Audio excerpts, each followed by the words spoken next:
Hello guys, welcome back to your YouTube channel SK study a way of success. मैं हूं आपका educator Shivam Mishra. यहां पर मैं आप सभी के लिए लेके आया हूं भाई साहब एकदम बहुत ही अच्छे लेवल वाले जो प्रश्न हैं आपके पेपर में आएंगे, उन्हीं प्रश्नों को हम लोग यहाँ पे आज सॉल्व करने वाले हैं। जी हाँ, ये जो प्रश्न है आपके 22 फरवरी के लिए, कब के लिए सर? 22 फरवरी के लिए है। ये देख सकते हैं आपके 4 टॉपिक हैं सर, जो आपका 22 फरवरी को पेपर है उसके लिए है। हिंदी में आपका टारगेट क्या है? आपका टारगेट यही है ना सर कि हमारा 100 नंबर का पेपर है, 100 में से कम 90 से मैं 95 नंबर स्कोर कर लूं। बिल्कुल आपका स्कोर हो जाएगा, आप क्यों परेशान हो रहे हो? ये 100 में 90 95 नंबर स्कोर हो जाएगा। इसीलिए मैं यहाँ पे आपके लिए मैं बहुविकल्पी, महत्वपूर्ण गद्यांश, महत्वपूर्ण पद्यांश और महत्वपूर्ण कहानी लेकर आया हूँ। ये वीडियो इंपॉर्टेंट है, इसकी मत करिएगा यार। आप बोलते हैं कि सर और अलग चैप्टर्स करवाइए। और एक चीज और, आपको जो आपको मैं पेपर देता हूँ, जी हाँ, जो मैं आपको पेपर देता हूँ आप लोग उसको पढ़ते ही नहीं। जो मैं आपको पेपर देता हूँ वो सब आपके वायरल, वैसे भैया वायरल पेपर मैं जो आपको देता हूँ, क्या आप लोग वो लोग पढ़ते ही नहीं? ये सब जो वायरल मॉडल पेपर हैं आपको 100 में 100 गेन कराने की क्षमता रखते हैं। अगर आप तैयार कर लेंगे तो वो भी आपको बहुत ही काम करेगा। इसलिए हर एक वीडियो को आपको स्किप नहीं करना बल्कि पढ़ना है। मैं आपको यहाँ पे थोड़ा बता दूं, जो बहुविकल्पी है 10 अंकों का आएगा, गद्यांश 10 नंबर का, पद्यांश 10 नंबर का, कहानी 5 नंबर का। टोटल यहाँ पे मैं 35 नंबर इस वीडियो में आपका मैं क्लियर कराऊंगा। कोई दिक्कत? बिल्कुल सर, कोई डाउट नहीं। चलिए हम लोग करना शुरू करें। सबसे पहला प्रश्न, पहला प्रश्न आपके सर सामने है। प्रश्न सर क्या है यहाँ पे? प्रश्न नंबर 1 है, प्रेमचंद्र की कहानी का नाम क्या था? जो प्रेमचंद्र की कहानी का नाम था वो था कफन। कफन किसका था? प्रेमचंद्र का। सर गोदान, गोदान किसका है? तो गोदान भी सर किसका है? प्रेमचंद्र का ही है। गोदान भी सर किसका है? प्रेमचंद्र का है। अगला यहाँ पे प्रश्न नंबर 2 है बहुविकल्पी में, विद्यानिवास मिश्र निबंधकार है। जो विद्यानिवास मिश्र है यह ललित निबंधों के निबंधकार है। ये आपके पेपर में बार बार रिपीट किया गया भाई साहब, ये आपके जो पेपर है ना बार बार रिपीट किया गया है। वो किसके हैं? ललित निबंधों के निबंधकार है। विद्यानिवास मिश्र ललित निबंधों के सर निबंधकार है। अगला है, कल्पलता के लेखक है सर, कल्पलता के लेखक हजारी प्रसाद द्विवेदी है। हजारी प्रसाद द्विवेदी है। अब हम लोग यही कुछ देख लेते हैं। कल्पलता के लेखक हजारी प्रसाद द्विवेदी है, ठीक है सर। आगे, राष्ट्र का स्वरूप, सर राष्ट्र का स्वरूप किसके लेखक है? मिस्टेक हो गया, अशोक के फूल, अशोक के फूल भी किसकी है सर जी? आचार्य हजारी प्रसाद द्विवेदी के। बार बार इसलिए मैं बताता हूँ क्योंकि आपका जो गद्यांश रहेगा यहीं से प्रश्न बनेगा, ठीक है ना? गद्यांश वाले प्रश्न आपके यहीं से बनेंगे, पद्यांश वाले, गद्यांश वाले। प्रोफेसर जी सुंदर रेड्डी सर, भाषा और आधुनिकता, भाषा और आधुनिकता, भाषा और आधुनिकता के लेखक कौन है सर? प्रोफेसर जी सुंदर रेड्डी है। ओके। वासुदेव अग्रवाल, पृथ्वी पुत्र, पृथ्वी पुत्र और राष्ट्र का स्वरूप सर, राष्ट्र का स्वरूप सर लेखक कौन है? वा वासुदेव सर अग्रवाल है, ठीक है ना? प्रेमचंद्र सर गोदान, गोदान है। और सर कौन है? आप देखिए और कौन है सर यहाँ पे? कफन। क्या सर? कफन। कफन भी किसकी है? प्रेमचंद्र की है। इस प्रकार से आपको याद करना है। अब यहाँ पे प्रश्न बनेगा कि अशोक के फूल विधा है, तो किस विधा पर आधारित है? किस विधा पर आधारित है? निबंध है सर। क्या है? निबंध है। भाषा और आधुनिकता भी निबंध है। पृथ्वी पुत्र और राष्ट्र का स्वरूप भी क्या सर? निबंध संग्रह है। अगला प्रश्न है आप पे तीसरा वाला, हरिशंकर परसाई जैसे उनके दिन फिरे, हरिशंकर परसाई जैसे उनके दिन फिरे किस विधा की रचना? देखिए किस विधा की रचना है। अब विधा मतलब क्या है? कहानी है, संस्मरण है, नाटक है या उपन्यास है? तो ये सर एक कहानी है। जैसे उनके दिन फिरे किसकी है? हरिशंकर परसाई की। यह एक सर क्या है? कहानी है। अगला प्रश्न है, क्या भूलूं क्या याद करूं आत्मकथा है। यह क्या सर जी? आत्मकथा है। किसकी है? हरिवंश राय बच्चन की। क्या भूलूं क्या याद करूं, यह सर एक क्या है? आत्मकथा है। किसका है? हरिवंश राय बच्चन का है। क्या भूलूं क्या याद करूं, यह एक सर आत्मकथा है। सर किसका है? हरिवंश राय बच्चन का है। अगला यहाँ पे, निम्न में से हजारी प्रसाद द्विवेदी का निबंध संग्रह है। हजारी प्रसाद द्विवेदी निबंध संग्रह है, कौन सा है? आलोक पर्व। आलोक पर्व किसका है सर जी? हजारी प्रसाद द्विवेदी का सर निबंध संग्रह है। नोट कर लीजिए, पेपर में आएगा, छाप देंगे। इसके बाद हम लोग बायोलॉजी की पूरी तैयारी करेंगे, टेंशन नहीं लेने का, ठीक है ना।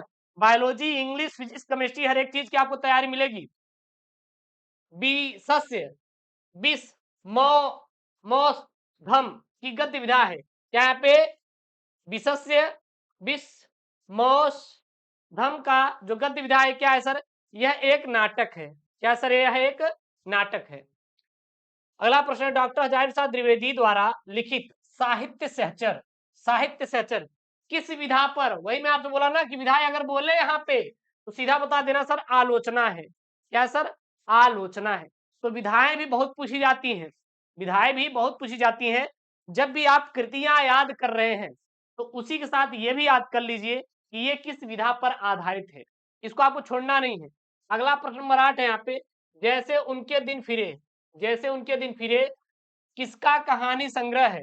अब यहाँ पे अगर विधा की बात करें, विधा की बात करें सर, यह किस विधा पर आधारित है? तो यह सर जी एक कहानी है। सर लेखक की बात करें, सर लेखक की बात करें या फिर बात करें रचनाकार, रचनाकार की, रचनाकार की बात करें सर जी हरिशंकर परसाई। कौन है सर? हरिशंकर परसाई का है, कोई दिक्कत नहीं सर जी।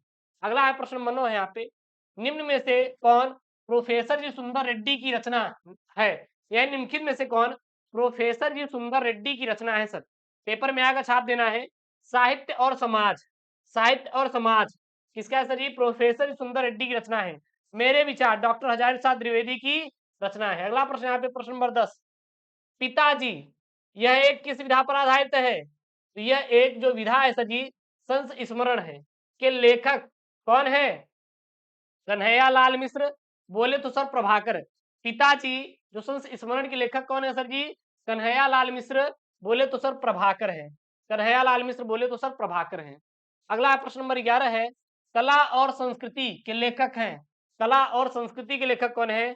वासुदेव शरण अग्रवाल है। सर कौन है? वासुदेव शरण अग्रवाल है, ठीक है ना। बापू जी के साथ मेरा आध्यात्मिक सफर, बापू जी के साथ, बापू जी के साथ, जी के साथ मेरा, मेरा, मेरा आध्यात्मिक सफर, आध्यात्मिक सफर, ये किसकी रचना है? तो याद रखिएगा डॉक्टर एपीजे अब्दुल कलाम का है। विचार वितर्क, ठीक है ना, सॉरी, और हजारी प्रसाद द्विवेदी की अगर बात करें तो अशोक के फूल इत्यादि जो है इनकी। अगला यहाँ पे साहित्य सहचर के लेखक कौन है? सर साहित्य सहचर के लेखक है हजारी प्रसाद द्विवेदी। साहित्य सहचर के लेखक कौन है सर? हजारी प्रसाद द्विवेदी। यामा किसका है? महादेवी वर्मा का। चितंबरा, चितंबरा भी सर किसका है? महादेवी वर्मा का है, नोट कर लीजिए। अगला यहाँ पे निम्नलिखित में से जयशंकर प्रसाद की कृति है, जयशंकर प्रसाद की कृति है सर ध्रुव स्वामिनी। ध्रुव स्वामिनी सर किसकी कृति है? जयशंकर प्रसाद की कृति है, नोट कर लीजिए, इंपॉर्टेंट है। अगला है 14 नंबर वाला, ध्रुव यात्रा कहानी के लेखक है सर, ध्रुव यात्रा कहानी के लेखक जैनेन्द्र कुमार है। सर जैनेन्द्र कुमार जो है ध्रुव यात्रा कहानी के सर लेखक हैं। कौन है? जैनेन्द्र कुमार। अब यहाँ पे आपका आएगा गद्यांश, सर क्या आएगा? गद्यांश आएगा। सर कितने अंकों का सर?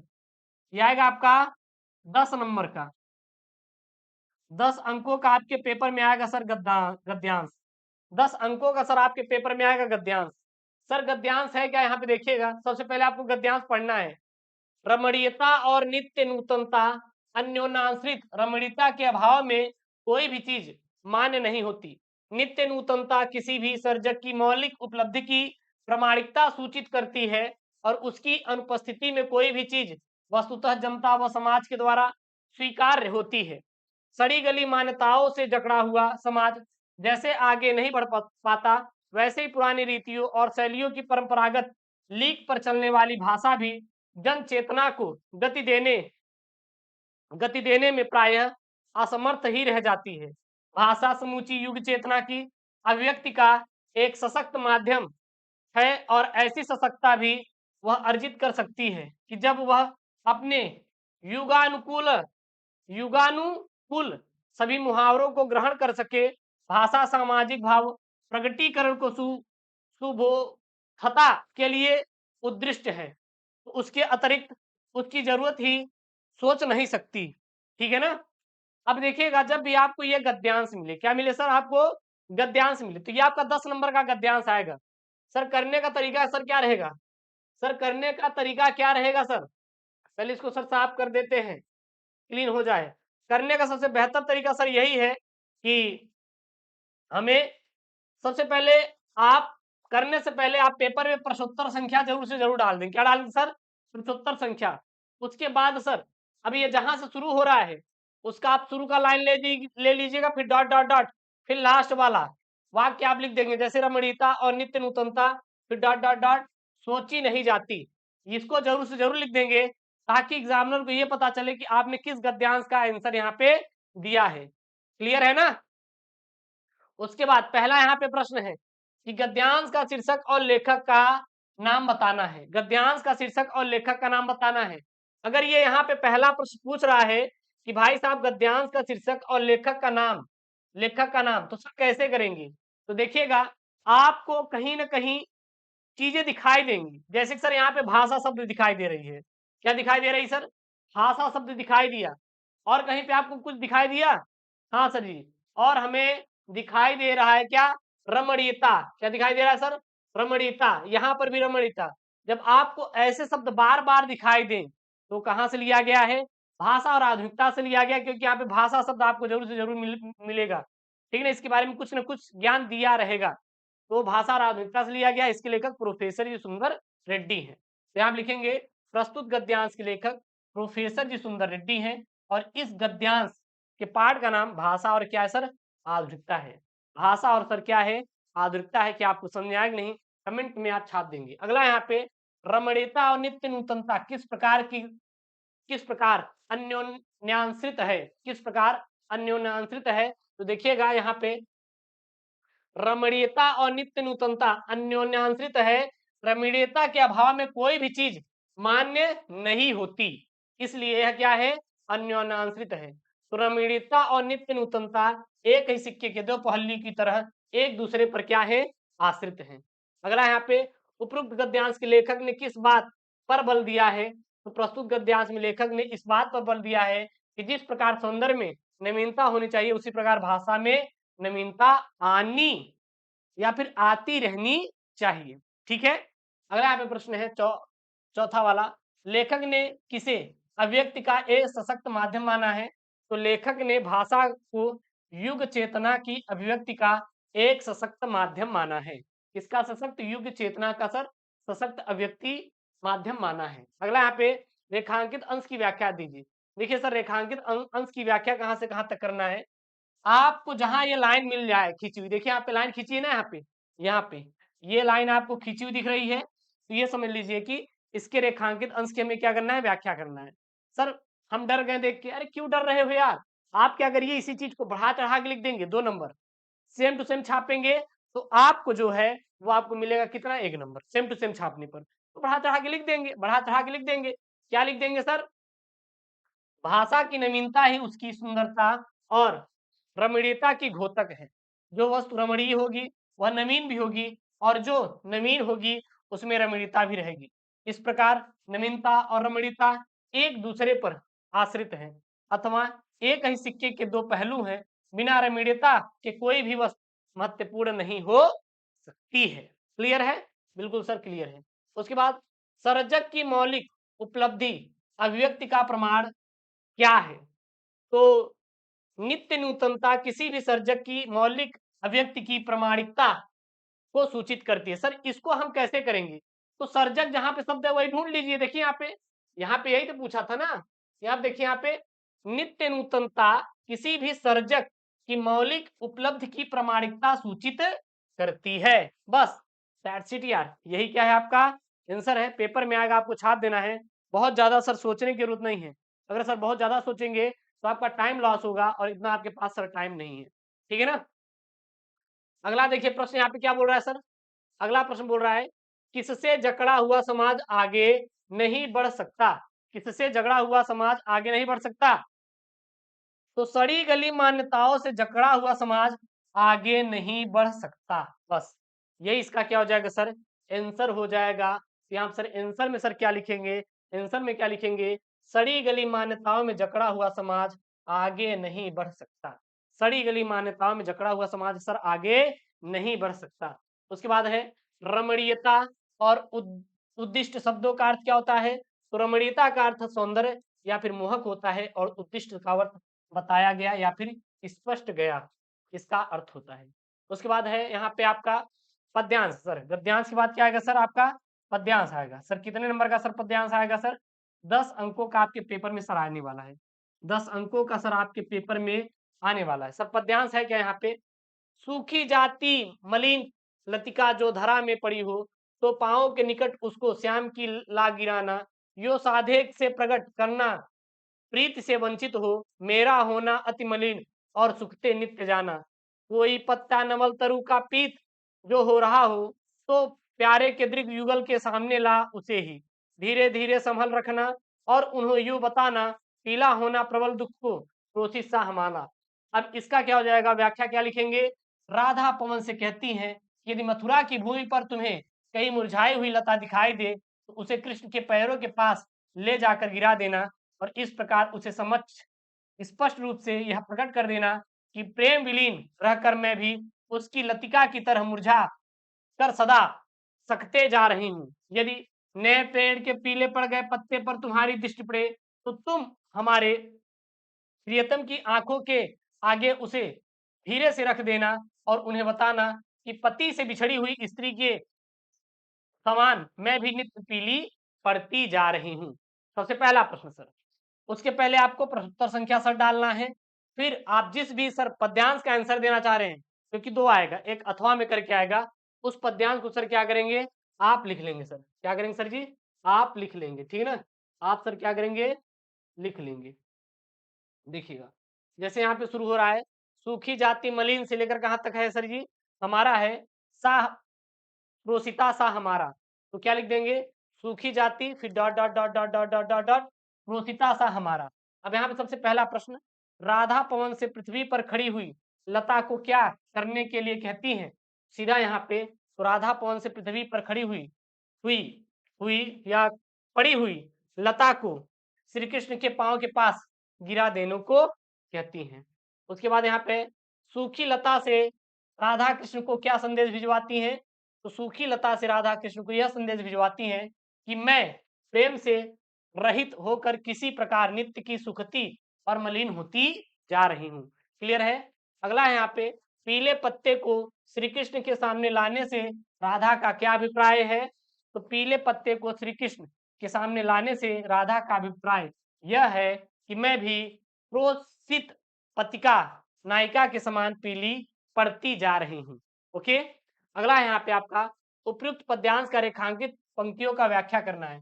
जैसे कि ये पद्यांश है आपका, अब यहाँ पे आपको रेखांकित अंक की व्याख्या करनी हो। मान लीजिए मैं आपको समझा रहा हूँ, अगर यही आपको अगर यही आपका यहाँ पे सूखी जाति मलिन लतिका जो धरा में पड़ी हो, तो पाँव के निकट उसे उसको श्याम के ला गिराना, यानी कि राधा पवन से कहती हैं कि मथुरा की भूमि पर तुम्हें कहीं मुरझाई हुई लता दिखाई दे, तो उसे कृष्ण के पैरों में लाकर रखकर यह कह देना कि जिस प्रकार यह लता मुरझाई हुई है अपने पेड़ के वियोग से, उसी प्रकार आपकी राधा कृष्ण के वियोग से मुरझा चुकी हुई है। बस दैट्स द आंसर यार, यही आपका एक राइट वाला क्या हो जाएगा? आंसर हो जाएगा। उसके बाद यहाँ पे पाठ का शीर्षक रचयिता का नाम, तो सीधा आप बता दीजिए पवन दूत क्या से लिया गया, इसके रचयिता सर जी अयोध्या सिंह उपाध्याय, बोले तो हरियोध है। कभी कभी आता है हरियोध का पूरा नाम, तो अयोध्या सिंह उपाध्याय, बोले तो सर हरियोध है। अगला यहाँ पे उपयुक्त उदाहरणों में व्यक्त रस का नाम लिखकर उसके अस्थायी भाव, तो इसमें श्रृंगार रस का वियोग, श्रृंगार रस का रस है, यानी कि वियोग भी है और श्रृंगार भी है, क्योंकि राधा जी यहाँ पे श्रृंगार की हुई है किसके लिए? कृष्ण के लिए, लेकिन उनके पास नहीं है, तो इसलिए वो वियोग में रो रही हैं। ओके, अगला है प्रोसितासा में कौन सा अलंकार है? प्रोसिता से में उपमा अलंकार है सर। कौन सा अलंकार है सर? उपमा अलंकार है। ओके, अगला यहाँ पे आपका है ध्रुव यात्रा कहानी का सारांश। ये भी एक इंपॉर्टेंट कहानी है, आपके पेपर में आएगा सर, छाप देंगे, कोई दिक्कत नहीं है। और हाँ, एक बार अपने दोस्तों के साथ वीडियोस को सर क्या कर देंगे? शेयर कर देंगे सर।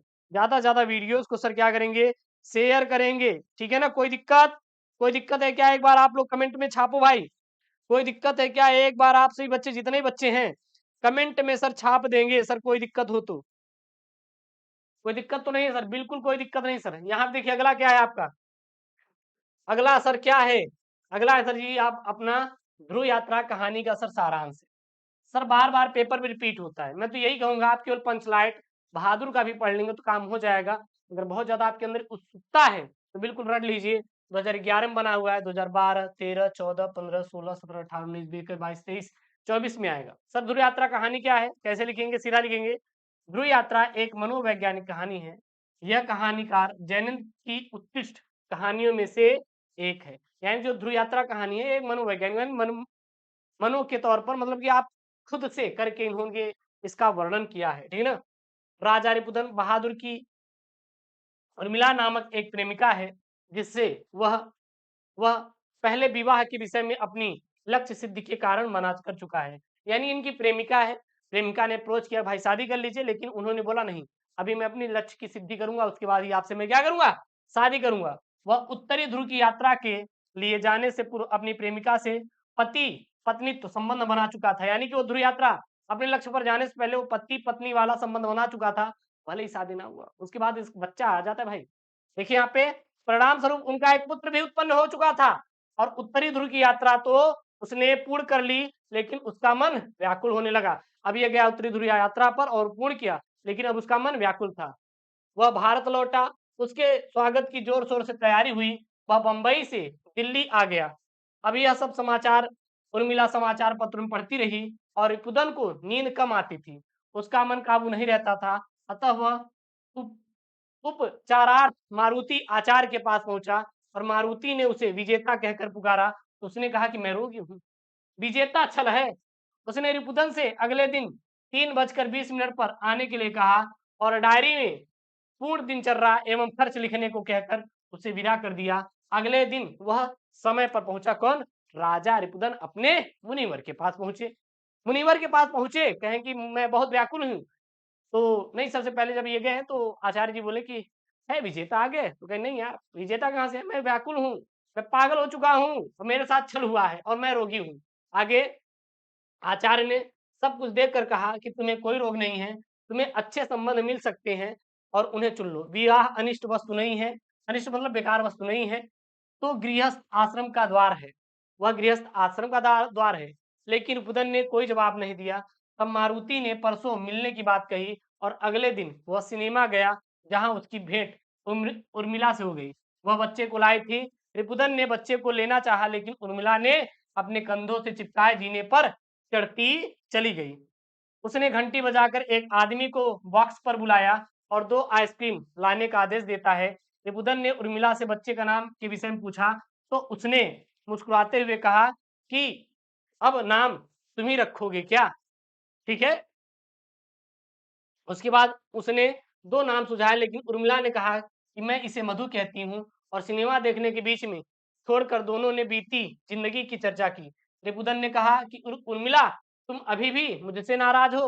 उर्मिला बोली, मैं तुम्हारे पुत्र की माँ हूँ, तुम अपने भीतर के वेग को शिथिल न करो, तीर की भांति लक्ष्य की ओर बढ़ो। याद रखना कि पीछे एक है जो इसी के लिए जीती है।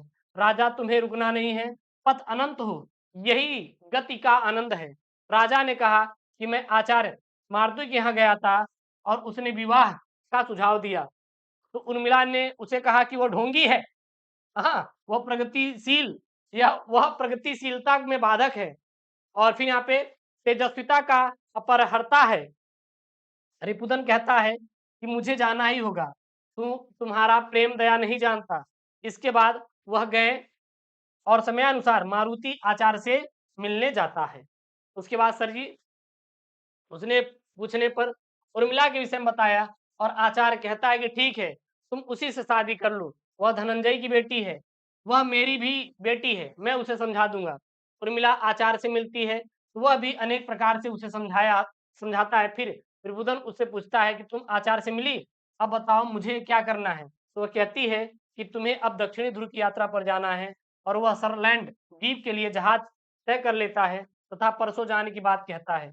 इस पर उर्मिला कहती है कि नहीं राजा, परसों नहीं जाओगी। त्रिभुवन कहता है कि मैं स्त्री की बात नहीं सुनूंगा, मुझे प्रेमिका के मंत्र का वरदान है। यह खबर सर्वत्र फैल जाती है। कि रिपुदन दक्षिणी ध्रुव की यात्रा पर जा रहा है। उर्मिला भी कल्पनाओं में खोई रहती है। राष्ट्रपति की ओर से दिया गया भोजन हो रहा होगा, सब राष्ट्रदूत होंगे, सब नायक, सब दलपति। तीसरे दिन उसने अखबार में पढ़ा कि राजा रिपुदन सवेरे खून में सने हुए पाए गए और गोली की कनपट्टी के आर पार क्या है, निशाना है। अखबारों ने अपने विशेषांक में मृतक के तकिए के नीचे मिले पत्र में भी छापा था कि उसमें यात्रा को निजी कारणों से किया जाना बताया गया और कहा गया था कि इस बार मुझे वापस आना नहीं था। दक्षिण ध्रुव के एकांत में मृत्यु सुकर होती है और उस पत्र की अंतिम पंक्ति थी, मुझे संतोष है कि मैं किसी की परिपूर्णता में काम आ रहा हूँ, मैं पूरे होशे हवासों में अपना काम तमाम कर रहा हूँ, मतलब किसी को इसमें फंसाना नहीं है सर। उसके बाद भगवान ने मेरी प्री के अर्थ मेरी आत्मा की रक्षा करे और लक्ष्य के प्रति उड़ान भी कहानी का करुणांत हो जाता है। बस यही आपका क्या है भाई साहब, इंपॉर्टेंट वाले मैंने चीजों को बताया जो कि आपके 22 फरवरी के लिए हिंदी के लिए है। पेपर में आएगा, आपको क्या करना है, छाप देना है। और यहाँ पे मैंने आपको 4 टॉपिक मैंने कराए हैं। कौन-कौन से देखिए यहाँ पे, बहुविकल्पी, महत्वपूर्ण गद्यांश, महत्वपूर्ण पद्यांश और महत्वपूर्ण कहानी। टोटल 35 नंबर आपको मैंने इस वीडियो में कराया है। तो ऐसी वीडियो चाहिए तो प्लीज़ यार चैनल को सब्सक्राइब करिए, वीडियो को लाइक करिए, क्योंकि मैं टॉपिक जो है 1-2 दिन में आपका जो टाइम बचा हुआ है, इसमें जैसे महत्वपूर्ण गद्यांश, महत्वपूर्ण पद्यांश, जो भी बहुविकल्पी है सब कुछ करा देंगे। पेपर ज़्यादा से ज़्यादा पढ़िएगा और ऐसी वीडियो चाहिए तो प्लीज़ चैनल को सब्सक्राइब करिए, वीडियो को लाइक करिए, शेयर कर दीजिए। मिलते हैं नेक्स्ट वीडियो में। ओके दोस्तों, थैंक यू, जय हिंद, टेक केयर, बाय बाय।